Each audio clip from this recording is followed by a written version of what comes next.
नमस्कार विद्यार्थी मित्रांनो, आज आपण इयत्ता 10वी अर्थात SSC बोर्ड सामाजिक शास्त्रे या पेपरसाठी महाराष्ट्र राज्य पाठ्यपुस्तक मंडळाने तयार केलेल्या इतिहास व राज्यशास्त्र या पुस्तकातील पहिल्या पाठाचा अभ्यास करणार आहोत। पाठाचे नाव आहे इतिहास लेखन पाश्चात्य परंपरा। परंतु त्याआधी आपण हा विषय, हे पुस्तक आणि या पुस्तकातील घटक याचा थोडासा प्रास्ताविकात विचार करणार आहोत। विद्यार्थी मित्रांनो, तुम्ही आज 10वीत आला आहात। इयत्ता 3री ते 5वी पर्यंत तुम्ही इतिहास व नागरिकशास्त्र या विषयाचं अध्ययन परिसर अभ्यास या विषयामध्ये केलेला आहे किंवा या पुस्तकाच्या माध्यमातून केलेला आहे। इयत्ता 6वी ते 8वी पर्यंत इतिहास व नागरिकशास्त्र या दोन्ही विषयांचा समावेश एकाच पाठ्यपुस्तकात करण्यात आलेला आहे। आणि इयत्ता 9वी व 10वी या वर्गासाठी इतिहास व राज्यशास्त्र असा बदल करून एकाच पुस्तकात या दोन्ही विषयाचा समावेश केलेला आहे। इयत्ता 10वीच्या पाठ्यपुस्तकाची रचना विषय नीट समजावा, मनोरंजक वाटावा या हेतूने केलेली आहे। इतिहास विषय हा रंजक असून तो आपला मित्र आहे असे समजून हे पुस्तक अभ्यासले तरच तुम्हाला त्याची गोडी निश्चितपणे लागेल। अन्यथा इतिहास हा विषय किंवा राज्यशास्त्र हा विषय किंवा या दोघांचा मिळून सामाजिक शास्त्रे हा पेपर कठीण आहे किंवा कठीण जातो असं बऱ्याचदा विद्यार्थी व्यक्त करतात। म्हणून आम्हाला इतिहासाच्या भागात उपयोजित इतिहास दिलेला आहे। म्हणजे हे जे पुस्तक आहे या पुस्तकामध्ये प्रकरण 3 उपयोजित इतिहास असं आहे। मग नेमकं इतिहासाच्या पुस्तकामध्ये जो उपयोजित इतिहास दिलेला आहे ते आम्ही जाणून घेतलं पाहिजे। आयुष्यात विद्यार्थ्यांना कोणकोणत्या प्रकारच्या व्यावसायिक संधी उपलब्ध होऊ शकतील, त्यांनी अंगीकारलेले व्यवसाय त्यांना त्या विषयाच्या अभ्यासासाठी उपयोगी होतील का किंवा त्याचा काही लाभ त्या विद्यार्थ्यांना होईल का, या संदर्भामध्ये पाठ्यपुस्तकात स्पष्ट केलेला आहे।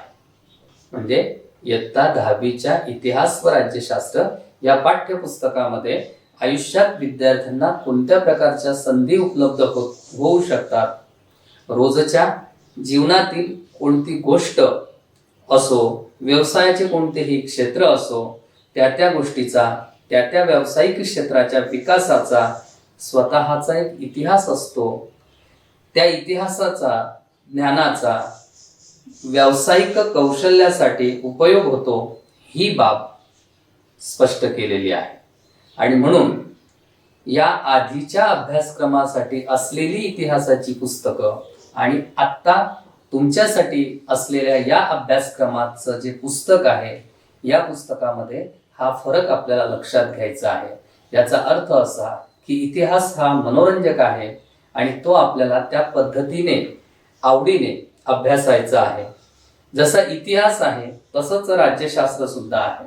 म्हणजे इतिहासाच्या पुस्तकातील राज्यशास्त्र या भागामध्ये या वर्गातील विद्यार्थी लवकरच मतदार होणार आहेत याची दखल घेतलेली आहे। आणि या नव्या भूमिकेसाठी विद्यार्थ्यांना सक्षम करण्यासाठी राज्यशास्त्राच्या भागात भारताचे संविधान आणि भारताच्या संविधानाची वाटचाल याविषयीची माहिती दिलेली आहे। त्यासाठी हा विषय अत्यंत मनोरंजक आहे आणि तो मनोरंजक पद्धतीनेच आपल्याला अभ्यासायचा आहे अशी मी आशा करतो। तर आज आपण इतिहास लेखन या घटकाचा अभ्यास करणार आहोत। अर्थात आपल्या इतिहासाच्या पुस्तकामध्ये 2 प्रकरणांमध्ये हा घटक दिलेला आहे, इतिहास लेखन। घटक आहे, पहिला पाठ आहे पाश्चात्य परंपरा आणि दुसरा पाठ आहे भारतीय परंपरा. मात्र ॲक्च्युअल या घटकाचं नाव फक्त इतिहास लेखन असं आहे. तरी पण आपण पहिल्या प्रकरणामध्ये इतिहास लेखन पाश्चात्य परंपरा याचा विचार करणार आहोत. या पाठामध्ये प्राचीन आधुनिक काळ, जे प्राचीन ते आधुनिक कालखंडातील इतिहासाचे चिकित्सक समालोचन आपल्याला करायचे आहे. आणि दुसरी महत्वाची गोष्ट की इतिहास म्हणजे काय, इतिहास लेखन म्हणजे काय हे पण आपल्याला समजून घ्यायचं आहे. भूतकाळात घडून गेलेल्या घटनांची क्रमशः संगती लावून त्यांचे आकलन करून घेणे या उद्दिष्टाने इतिहासाचे संशोधन आणि अभ्यास केला जातो. ही एक अखंडित चालणारी प्रक्रिया आहे. इतिहास संशोधन पद्धती व इतिहासाची मांडणी या संदर्भात आपल्या पुस्तकात एक संकल्पचित्र दिलेलं आहे. आपण ते संकल्पचित्र आता समजावून घेणार आहोत. इतिहास संशोधन पद्धती व इतिहासाची मांडणी या संकल्पचित्राद्वारे आपल्याला खालील मुद्द्यांचं ज्ञान होईल. त्यातला पहिला मुद्दा असा आहे की संभाव्य परिकल्पना मांडणे. म्हणजे इतिहासाचा अभ्यास करायचा असेल तर पहिल्यांदा एक लेखन करायचं असेल तर संभाव्य परिकल्पना मांडाव्या लागतील. त्यानंतर ऐतिहासिक माहितीचे संकलन करणे, ऐतिहासिक बदलांना कारणीभूत असणाऱ्या प्रक्रियांचे स्वरूप अधोरेखित करणे आणि त्यांचे तौलनिक विश्लेषण करणे. त्यानंतर तिसरी पद्धत आहे विशिष्ट ऐतिहासिक घटना च्या उपलब्ध माहितीचे स्थलकालात्मक संदर्भ तसेच ऐतिहासिक अभ्यास पद्धतीच्या विविध संकल्पना यांच्या चौकटीचे आकलन करून घेणे. पुढचा मुद्दा आहे इतिहासाच्या साधनांचे चिकित्सक संशोधन करणे.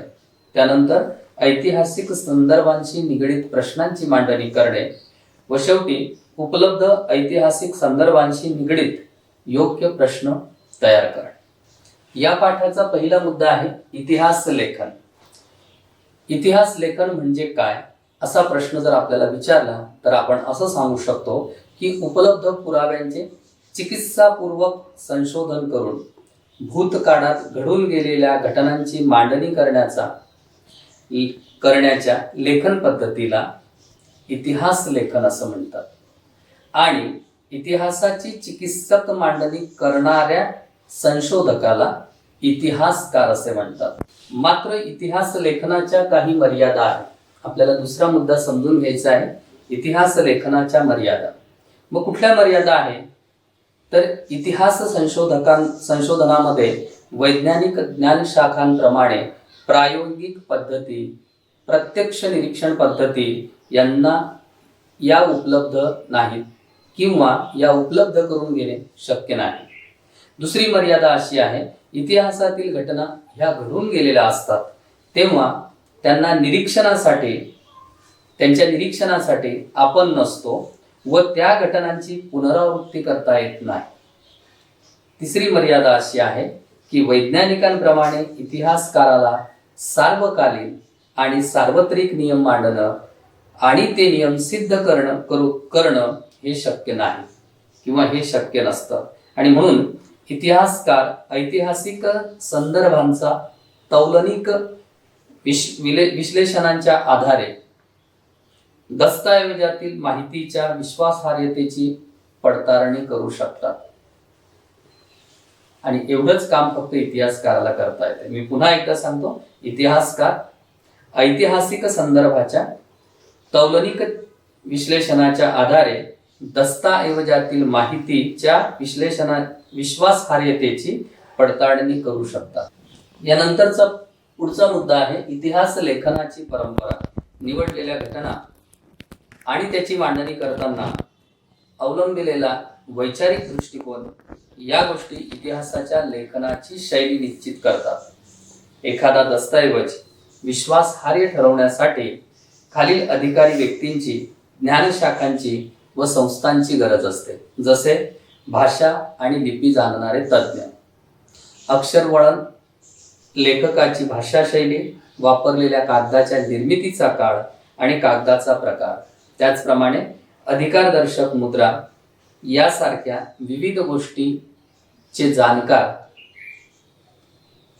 याचा इतिहास लेखनासाठी किंवा एखादा दस्तऐवज विश्वासार्ह आहे हे ठरवण्यासाठी या अधिकारी व्यक्तींची किंवा या ज्ञानशाखांची अत्यंत गरज असते. मग ज्ञानशाखा किंवा संस्था कुठल्या?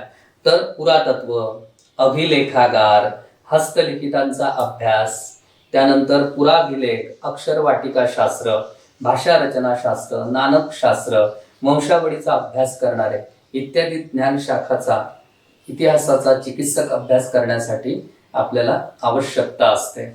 एक गोष्ट आपल्याला लक्षात घ्यायची आहे की जगभरातील प्राचीन संस्कृतीमध्ये इतिहास लेखन करण्याची परंपरा नव्हती. मग जर इतिहास लेखन करण्याची परंपरा नव्हती तर प्राचीन संस्कृतीतील कोणत्या परंपरांचा आधुनिक इतिहास लेखनात साधनांच्या स्वरूपात उपयोग केला जातो हेही समजून घेणं तितकंच महत्त्वाचं आहे. उदाहरणार्थ, वडीलधाऱ्या व्यक्तींकडून ऐकलेल्या पूर्वजांच्या जीवनकथा किंवा पराक्रमाच्या गोष्टी पुढच्या पिढीपर्यंत पोहोचवणे, सांगणे, गुहाचित्रांद्वारे स्मृतींचे जतन करणे, कहाण्यांचे कथन करणे आणि गीत, पोवाडे इत्यादींचं गायन करून त्या स्मृतीचं जतन करून एका पिढीकडून दुसऱ्या पिढीपर्यंत पोहोचवणे, याचा उपयोग किंवा या गोष्टींचा उपयोग साधनांच्या स्वरूपात केला गेला आणि आधुनिक इतिहासाचं लेखन करण्यात आलं. आपण पुढचा मुद्दा पाहूया, आधुनिक इतिहास लेखन. आधुनिक इतिहास लेखन ही जी पद्धत आहे, ही पद्धत समजून घेताना आम्हाला आधुनिक इतिहास लेखनाची वैशिष्ट्ये हे समजून घेणं फार गरजेचं आहे. चला मग आपण आधुनिक इतिहास लेखनाची वैशिष्ट्ये समजून घेऊया. पहिलं वैशिष्ट्य आहे की ही पद्धत जी आहे ही पद्धत शास्त्रशुद्ध आहे. तिची सुरुवात योग्य प्रश्नांची मांडणी करण्यापासून होते. म्हणजे आधुनिक इतिहास लेखन ही पद्धत शास्त्रशुद्ध आहे आणि तिची मांडणी प्रश्नांची मांडणी करण्यापासून होते किंवा तिची सुरुवात प्रश्नांची मांडणी करण्यापासून होते. हे प्रश्न मानव केंद्रित असतात. म्हणजे जेव्हा आधुनिक इतिहास लेखन केलं जातं तेव्हा ही पद्धत शास्त्रशुद्ध आहे. का शास्त्रशुद्ध आहे? कारण हिची सुरुवात जी आहे ही प्रश्नांच्या मांडणीपासून होते आणि हे जे प्रश्न आहेत हे प्रश्न मानव केंद्रित असतात. ते भूतकाळातील विविध मानवी समाजाच्या ज्या समस्या आहेत त्या समस्यांनी विशिष्ट कालावधीत केलेल्या कृती संबंधी असतात. त्या कृतींचा संबंध जो आहे तो संबंध हा दैवी घटना किंवा देवदेवतांच्या कहाण्यांशी जोडण्याचा प्रयत्न केला जात नाही. आणि म्हणून आम्ही बऱ्याचदा पाहतो, कदाचित ते वादग्रस्त सुद्धा आपल्याला वाटतं, की भारत देशामध्ये ज्यांना आम्ही महाकाव्य म्हणतो, रामायण आणि महाभारत, यांना इतिहासाचा संदर्भ म्हणून आम्हाला देता येत नाही. त्याचं कारण हेच आहे की आधुनिक इतिहास लेखनामध्ये ही जी शास्त्रशुद्ध पद्धत म्हणून मानली गेली त्यामध्ये जे प्रश्नांची मांडणी केली जाते आणि हे प्रश्न जे मानव केंद्रित असतात त्यामुळे समाजातील ज्या समस्या असतील तर त्या समस्या सुद्धा मानव केंद्रित असतील तर त्याचं इतिहासाच्या लेखन पद्धतीमध्ये वर्णन केलं जातं. मात्र त्या समस्या जर देवदेवतांच्या कहाण्यांशी जोडलेल्या असतील किंवा जोडण्याचा प्रयत्न केलेला असेल, अर्थात दैवी घटनांशी संबंधित असतील, तर त्याचा उल्लेख मात्र इतिहासामध्ये जोडण्यात येत नाही. तिसरं वैशिष्ट्य आहे, या प्रश्नांच्या इतिहासातील उत्तरांना विश्वासार्ह पुराव्यांचा आधार असतो. त्यामुळे इतिहासाची जी मांडणी आहे, अर्थात आधुनिक इतिहासाची जी मांडणी आहे ती मांडणी तर्कशुद्ध असते.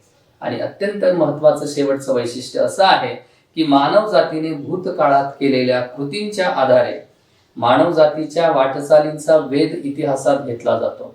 आणि म्हणूनच आम्हाला प्रत्येक वेळेस एखाद्या गोष्टीचा संदर्भ चेक करताना त्या गोष्टीचा इतिहास सुद्धा वाचावा लागतो. आपण इथे असं म्हणूया की इसवी सन पूर्व 5व्या शतकामध्ये प्रथमच ग्रीक इतिहासकार हिरोडोटस याने द हिस्ट्रीज या त्याच्या शीर्षक असलेल्या ग्रंथामध्ये हिस्ट्री या शब्दाचा पहिल्यांदा वापर केलेला आहे. इसवी सन 18व्या शतकामध्ये युरोपमध्ये तत्वज्ञान आणि विज्ञान या क्षेत्रामध्ये लक्षणीय प्रगती झाली. इसवी सन 1734 मध्ये जर्मनीमधील गॉटिंगेन विद्यापीठाची स्थापना झाली. अर्थात युनिव्हर्सिटी ऑफ गॉटिंगेन ची स्थापना जर्मनीमध्ये 1734 मध्ये झाली आणि याच विद्यापीठामध्ये इसवी सन 1737 पासून इतिहास विषय शिकवायला सुरुवात झाली. म्हणजेच प्रथम इतिहास या विषयाचं स्वतंत्र स्थान गॉटिंगेन युनिव्हर्सिटीमध्ये प्राप्त झालं. इतिहास शिकवण्याला जर्मनीतील गॉटिंगेन या युनिव्हर्सिटीमध्ये प्रथम सुरुवात झाली. त्या पाठोपाठ इतर विद्यापीठांमध्ये सुद्धा इतिहासा विषयाची अभ्यास केंद्रे तयार झाली. युरोपातील वैज्ञानिक दृष्टिकोनाचा विकास आणि इतिहासकार या संदर्भामध्ये जेव्हा आम्ही विचार करतो त्यावेळेस आमच्या एक गोष्ट लक्षात येते की महत्वाचे विचारवंत मग कोणते. तर पहिला महत्वाचा विचारवंत आहे रेने देकार्त. रेने देकार्त याचा जन्म 1596 आणि मृत्यू 1650 मध्ये झाला. डिस्कोर्स ऑन द मेथड हे या इतिहासकाराने लिहिलेलं पुस्तक आहे. रेने देकार्त हा फ्रेंच तत्वज्ञ होता. ऐतिहासिक साधनांची विश्वासार्हता तपासून घेणे आवश्यक आहे असे त्याने मत मांडले होते. अर्थात असे मत मांडणाऱ्यांच्या मंडळीच्या तो अग्रभागी होता. एखादी गोष्ट सत्य आहे असं निसंशयरित्या प्रस्थापित होत नाही तोपर्यंत तिचा स्वीकार करू नये असं त्याने आपल्या ग्रंथात म्हटलेलं आहे. यानंतर दुसरा विचारवंत आहे व्हॉल्टेअर. व्हॉल्टेअर हा सुद्धा फ्रेंच तत्वज्ञ आहे. फ्रान्सवा मरी अरुये हे त्याचं मूळ नाव आहे. त्याचा जन्म 1694 मध्ये झाला तर त्याचा मृत्यू 1778 मध्ये झाला. व्हॉल्टेअर याला आधुनिक इतिहास लेखनाचा जनक असेही म्हणतात. इतिहास लेखनासाठी केवळ वस्तुनिष्ठ सत्य आणि घटना नव्हे तर तत्कालीन समाजाच्या परंपरा, व्यापार, आर्थिक व्यवस्था इत्यादीचा अभ्यास करायला हवा असा विचार व्हॉल्टेअर या फ्रेंच इतिहासकाराने मांडला. त्यामुळे इतिहासाची मांडणी करताना मानवी जीवनाचा सर्वांगीण विचार व्हायला पाहिजे हा विचार पुढे आला. यानंतर पुढचा विचारवंत आहे जॉर्ज विवेल फ्रेडरिक हेगल. 1770 मध्ये याचा जन्म झालेला आहे. हा जर्मन इतिहासकार आहे आणि याचा मृत्यू 1831 मध्ये झालेला आहे. या जर्मन इतिहासकाराने रिझन इन हिस्ट्री आणि एनसायक्लोपीडिया ऑफ फिलॉसॉफिकल सायन्सेस अशी पुस्तके लिहिलेली आहे. अर्थात रिझन ऑफ हिस्ट्री हे त्याचं पुस्तक आहे. रिझन इन हिस्ट्री हे त्याने स्वतः लिहिलेलं पुस्तक आहे. तर एनसायक्लोपीडिया ऑफ फिलॉसॉफिकल सायन्सेस या संकलन केलेल्या पुस्तकामध्ये त्याचे काही लेख प्रकाशित झालेले आहे. ऐतिहासिक वास्तव तर्कशुद्ध पद्धतीने मांडले गेले पाहिजे यावर त्याने भर दिलेला होता. त्याने असे प्रतिपादन केले होते की इतिहासातील घटनाक्रम हा प्रगतीचे टप्पे दर्शवणारा असतो. खूप महत्वाची गोष्ट त्यांनी प्रतिपादलेली होती हे आपल्याला लक्षात ठेवायचंय की इतिहासातील घटनाक्रम हा प्रगतीचे टप्पे दर्शवणारा असतो. इतिहासाची मांडणी इतिहासकाराला वेळोवेळी उपलब्ध होत असलेल्या पुराव्यानुसार बदलत असते किंवा बदलत जाणारी असते किंवा बदलत जाणे स्वाभाविक असते. म्हणजे हे वाक्य खूप महत्वाचं आहे. मी ते पुन्हा एकदा रिपीट करतो की इतिहासाची मांडणी इतिहासकाराला वेळोवेळी उपलब्ध असल्याने पुराव्यानुसार ते बदलत जाणे स्वाभाविक असते. त्याच्या विवेचनामुळे इतिहासाच्या अभ्यास पद्धती विज्ञानाच्या पद्धतीपेक्षा वेगळ्या असल्या तरी त्या कमी प्रतीच्या नाही अशी अनेक तत्वज्ञांची खात्री पटली.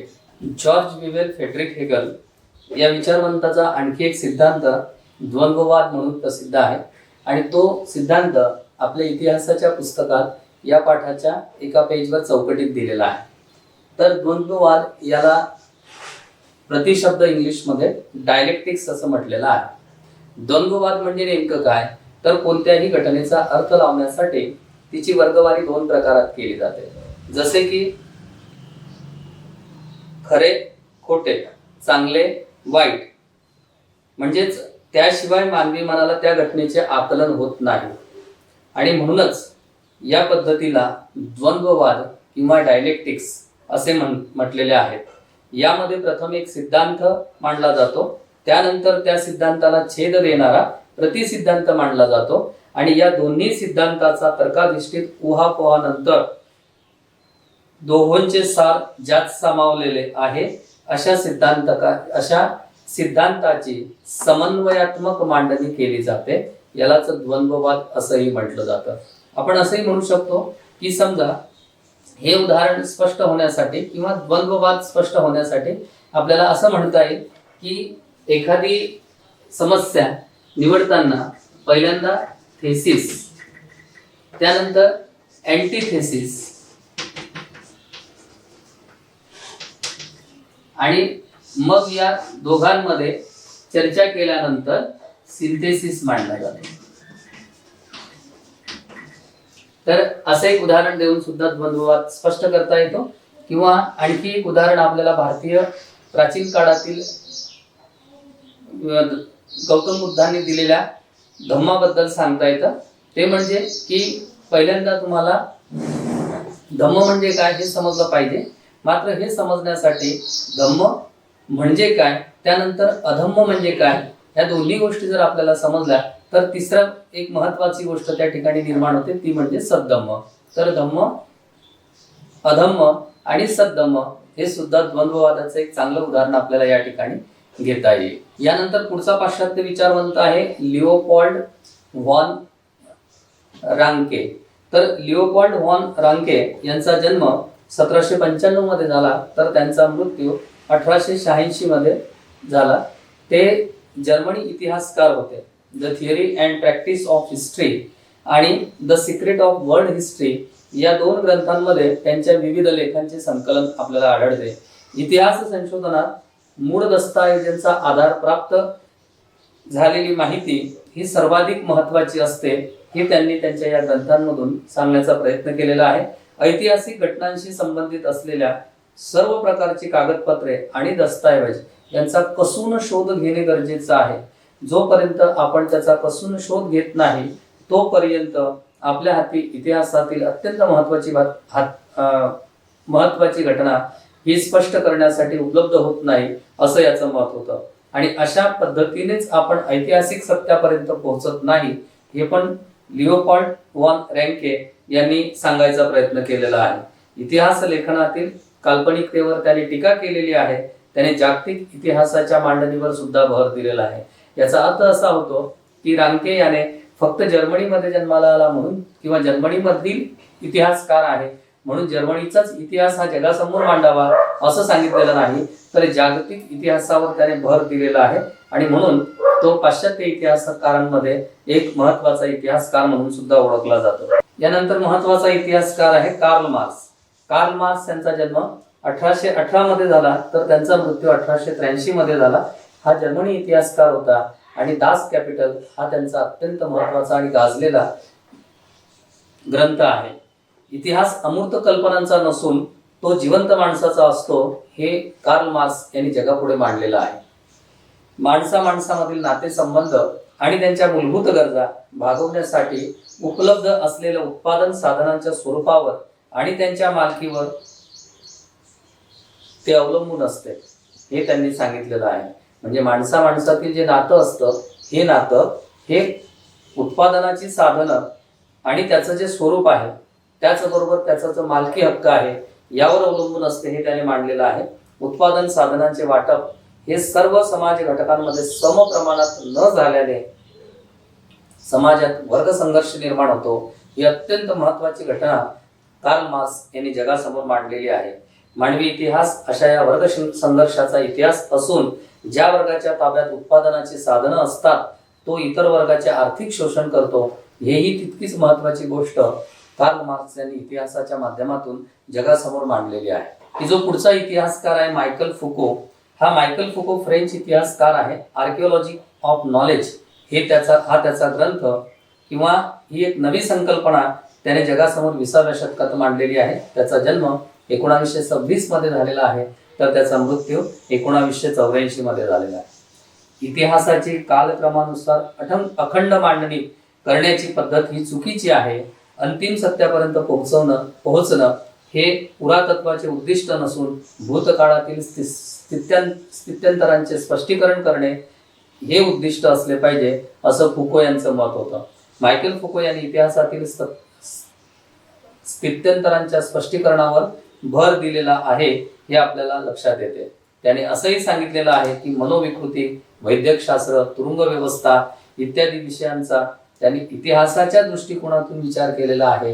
हे जेव्हा आपण वाचतो त्यावेळेस आपल्याला आपल्या इतिहासाच्या पुस्तकामध्ये दिलेल्या उपयोजित इतिहासाच्या संदर्भात जो विचार करायचा आहे तोही या ठिकाणी स्पष्ट होतो की मनोविकृती असेल, वैद्यकशास्त्र असेल, तुरुंग व्यवस्था असेल इत्यादी विषयाचा अभ्यास सुद्धा इतिहासाच्या दृष्टिकोनातून केला जातो किंवा इतिहासाच्या दृष्टिकोनातून या विषयाचा विचार व्हावा, हा विचार मायकेल फुको या फ्रेंच इतिहासकाराने मांडलेला आहे.